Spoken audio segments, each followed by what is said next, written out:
Bien chaud de Moraï Berabotage, j'espère que vous allez bien, que vous avez passé une bonne journée, une bonne semaine. Alors je vais vous raconter une petite histoire. Je ne sais pas si elle est vraie, elle n'est pas vraie, mais en tous les cas elle est très belle. Et un jour il y a un professeur. Il est arrivé, professeur d'université. Il est arrivé dans son cours et il a pris un billet de 100 $. Et il regarde ses élèves et il leur dit: messieurs, c'est quoi ça? Alors tout le monde lui dit: monsieur le professeur, c'est un billet de 100 $. Et il leur dit: messieurs, quelle est la valeur de ce billet? La valeur de ce billet, il est de 100 $.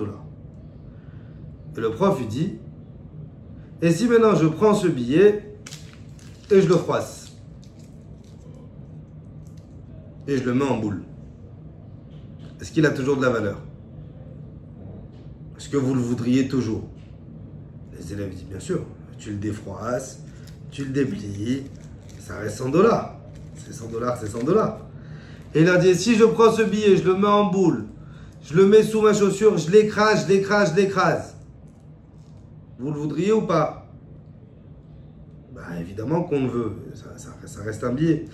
Et si je prends ce billet, je l'écrase, je le mets sous ma chaussure, je vais le mettre dans un verre sale, avec de l'huile, avec de la cendre, avec des mégots de cigarettes, et le billet il va être khala, il va être sale, vous le prenez ou pas? Bah évidemment on le prend, on le déroule, on le défait de sa boule, on l'étend au soleil, on le laisse sécher, et ça reste 100 $. Le Rav, alors je sais pas si c'est le Rav, le prof, mais la moralité de cette histoire elle est comme ça. Notre Neshama qu'on a à l'intérieur de nous, c'est une partie d'Akadosh Baruch Hu. Et même si des fois, notre Neshama elle est mise en boule, que ce soit à cause de nos Averot, que ce soit à cause de notre Yetzer Hara, que ce soit à cause de nos pulsions, et que notre Neshama elle est froissée, elle aura toujours la valeur de la Neshama d'un juif. Et si je prends cette Neshama qui est représentée par le billet et que je le mets encore plus sale, et que je l'écrase sous le poids des problèmes, sous le poids des tristesses, sous le poids des galères qu'on peut avoir, est-ce que ce billet il perd de sa valeur? Non. La Neshama du juif, peu importe ce que tu en fais avec, au même stade que ce billet, peu importe ce que tu en fais avec, et même si tu prends ce billet, que tu vas le déchirer, si tu arrives à le recoller, la banque elle acceptera quand même. La Neshama du juif, même si elle est souillée, même si elle est sale, même si à cause des Averot, on peut la faire tomber plus bas que basse, aux yeux d'Akadosh Baruch Hu, la Neshama du juif, c'est une partie d'Hachem. Et cette partie d'Akadosh Baruch Hu, rien ne peut l'abîmer.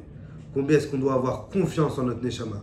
Combien est-ce qu'on doit avoir confiance en notre force, en notre filote, Et même si des fois on se dit qu'on fait des Averot et qu'on n'est pas bien, et comment je peux demander à Akadosh Baruch Hu de m'aider après tout ce que je lui fais? Non, ça c'est la pensée que le Yetzer Hara veut nous mettre dans la tête.